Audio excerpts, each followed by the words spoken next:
अगर भगवान तुमसे इंतजार करवा रहे हैं तो तैयार रहना।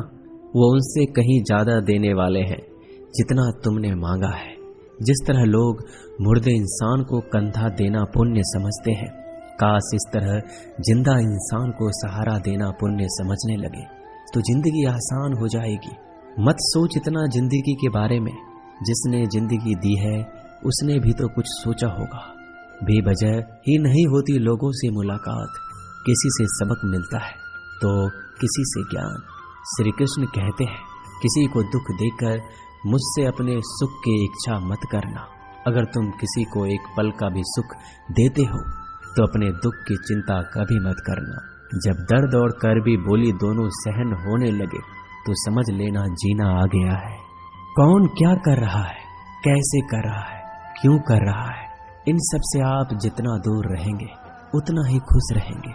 हंसते रहो तो दुनिया साथ है, वरना आंसुओं को तो आंखों में भी जगह नहीं मिलती। जीवन में जो होता है वह किसी वजह से होता है।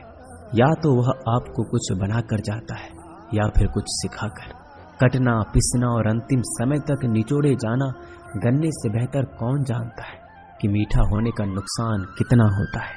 जब कोई दिल दुखाए तो सबसे बेहतर है कि हम चुप हो जाएं, क्योंकि जिन्हें हम जवाब नहीं देते उन्हें फिर वक्त जवाब देता है। अंधे बहरे गूंगे बनकर अपने लक्ष्य पर ध्यान देते रहो। यहाँ इतने खाली लोग हैं कि ना खुद कुछ करेंगे और ना करने वालों को कुछ करने देंगे और उनका मनोबल भी तोड़ देंगे। लोग जरा सी बात पर आपको छोड़ देते हैं और भगवान जरा सी प्रार्थना से आपको थाम लेते हैं। कर्मों से डरिए, ईश्वर से नहीं। ईश्वर तो माफ कर देता है मगर कर्म नहीं। यह अटल सत्य है कि जैसे बछड़ा 100 गायों में अपनी माँ को ढूंढ लेता है, उसी प्रकार कर्म अपने कर्ता को आज नहीं तो कल ढूंढ ही लेता है। नीयत साफ और मकसद सही हो तो यकीनन किसी न किसी रूप में ईश्वर भी आपकी मदद करते हैं। जिंदगी में जितना शांत रहोगे अपने आप को उतना ही मजबूत पाओगे, क्योंकि लोहा ठंडा होने पर मजबूत होता है। गरीब रहोगे कोई ध्यान नहीं देता। मेहनत करोगे तो सब हंसेंगे, लेकिन जब कामयाब हो जाओगे तो सब जलेंगे। जिंदगी वो हिसाब है जिसे पीछे जाकर सही नहीं किया जा सकता। इसलिए आज में सुधार करें और पुरानी बातों को अनुभव की तरह इस्तेमाल करें। जिस जिंदगी में उत्साह, लक्ष्य और अनुशासन ना हो उसे जिंदगी जीना नहीं, जिंदगी काटना कहते हैं।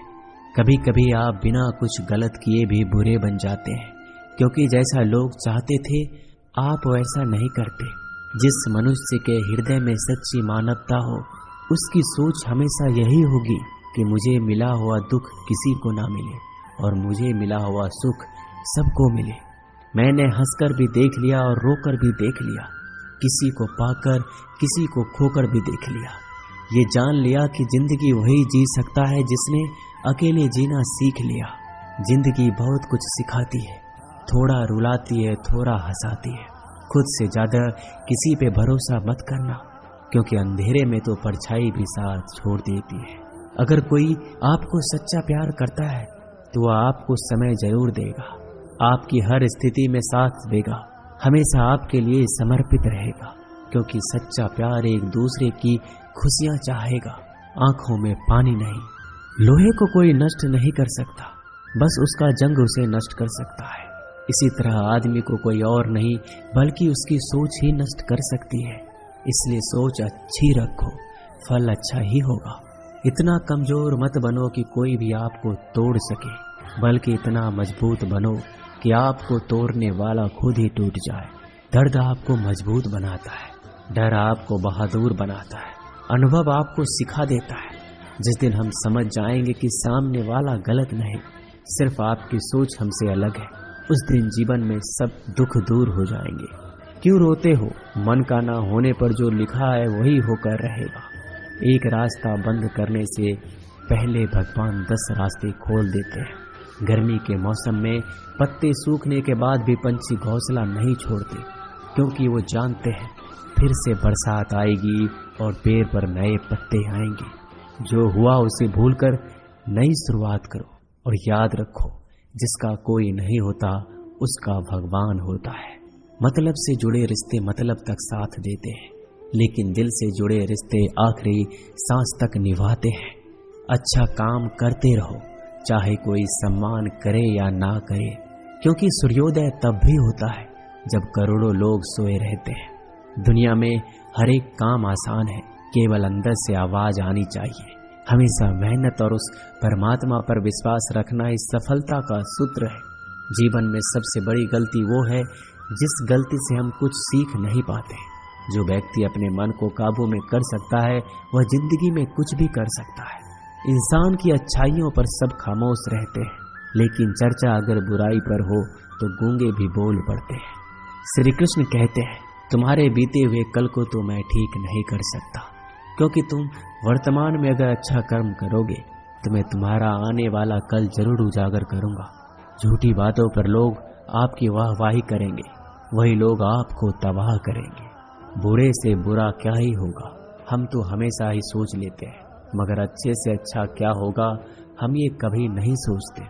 जो ईश्वर रात को पेड़ पर बैठे पक्षियों को कभी गिरने नहीं देता, तो सोचो वह तुम्हें अकेला और बेसहारा कैसे छोड़ सकता है।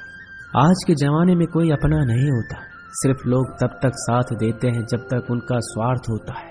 अगर कोई अकेला है तो इसका मतलब ये नहीं कि उसे कोई पसंद नहीं करता, बल्कि वह अकेला इसलिए है क्योंकि उसने दुनिया की औकात जान ली है। एक बार राजा और उसका मंत्री तलवार को साफ कर रहे होते हैं। तलवार को साफ करते समय अचानक राजा के पैर पर तलवार गिर जाती है और राजा के पैर की उंगलियां कट जाती है। उस राजा को उंगली कटने के कारण बहुत ही तकलीफ हो रही थी, बहुत ही दर्द हो रहा था। लेकिन उसका मंत्री कहता है, शांत रहिए महाराज, जो कुछ भी होता है अच्छे के लिए होता है। राजा को यह बात सुनकर गुस्सा आ जाता है। वह मंत्री से कहता है कि मेरी उंगली टूट गई और तुम कह रहे हो अच्छे के लिए हुआ। वह मंत्री राजा को समझाने की कोशिश करता है, पर वो नहीं मानता और बिना सुने गुस्से के कारण मंत्री को काल कोठरी में बंद करने का आदेश दे देता है। पर मंत्री को इस बात का कोई दुख नहीं था, क्योंकि उसका अभी भी यही कहना था कि जो होता है अच्छे के लिए होता है। वो अपनी खुशी से ही अपने आप को सैनिक के हवाले कर देता है। राजा इस बात को सुनकर चौंक जाता है, सोचता है कि मेरा मंत्री कितना मूर्ख था। उसे लग रहा था कि मैंने उसे अच्छाई के लिए कैद कर दिया। इस घटना के 3 महीने बीत जाते हैं। एक दिन राजा अपने सैनिकों को लेकर शिकार करने के लिए जंगल में जाता है। राजा को एक हिरन दिखता है। हिरन का पीछा करते करते राजा घने जंगलों में चला जाता है। वह हिरन को पकड़ नहीं पाता और जंगलों में खो जाता है। वो बाहर आने के लिए रास्ता ढूंढता है, लेकिन रास्ता उसे नहीं मिलता। तभी कुछ आदिवासी लोग उसे घेर लेते हैं। उन लोगों को पता नहीं था कि वह राजा है। वो लोग अपनी देवता को बलि चढ़ाने के लिए एक इंसान को ढूंढ रहे थे। आदिवासी लोग राजा को पकड़कर अपने इलाके में ले जाते हैं। राजा उनको बार बार समझाने की कोशिश करते हैं, लेकिन वो लोग कुछ भी नहीं समझ रहे थे। वो लोग खुशी से नाचते हैं और राजा को नहलाकर बलि चढ़ाने के लिए उनको कपड़ा पहनाते हैं। अब राजा को लगता है कि वो मरने वाला है। जब आदिवासी लोगों का मुखिया राजा को मारने जाता है, तब देखता है कि राजा की पैर की उंगली कट चुकी है। इसको देखकर उसका मुखिया कहता है कि इस इंसान की बलि नहीं दी जा सकती, क्योंकि ये इंसान पूरा नहीं है, एक अंग कटा हुआ है और उनके भगवान को एक पूरे इंसान की बलि ही दी जा सकती है। अगर ऐसे इंसान की बलि दी जाए जिसका अंग पहले से कटा हुआ है, तो उनके देवता खुश होने की जगह नाराज हो जाएंगे। फिर वो लोग राजा को छोड़ देते हैं। राजा खुशी खुशी अपने महल चला जाता है और सोचता है, अगर मेरी उंगली उस दिन ना कटी होती तो आज मेरी मौत हो जाती। इसका मतलब मंत्री सही कह रहा था, जो कुछ होता है अच्छे के लिए होता है। फिर राजा अपने सैनिकों को आदेश देता है कि जल्दी से जाकर मंत्री को रिहा किया जाए। फिर राजा मंत्री को अपना पद वापस देते हैं और पूछते हैं, मंत्री उस दिन मेरी उंगली कट गई, मेरे लिए अच्छा हुआ, मैं मान गया, लेकिन तुम जेल में हो, इससे तुम्हारा क्या अच्छा हुआ। मंत्री खुशी खुशी राजा से कहता है, महाराज आप शिकार के लिए जाते तो आपके साथ मुझे भी आना पड़ता, और अगर मैं आपके साथ जाता तो वो लोग मुझे मार देते। मंत्री की बात सुनकर राजा को समझ आता है कि जो भी हमारे जीवन में होता है वो अच्छे के लिए होता है। अगर हम अपने जीवन में देखें तो हमारे जीवन में भी कुछ मुश्किलें आती हैं, हम उनका सामना नहीं करते, हम उनको ही दोष देते हैं। ये मुश्किलें हमें आगे बढ़ाने और मजबूत कराने के लिए ही आती हैं। हमें हर मुश्किलों को सकारात्मक तरीके से देखना चाहिए, क्योंकि हर चीज कुछ न कुछ सिखाकर ही जाती है। हर व्यक्ति के जीवन में सुख और दुख का आना जाना बना रहता है।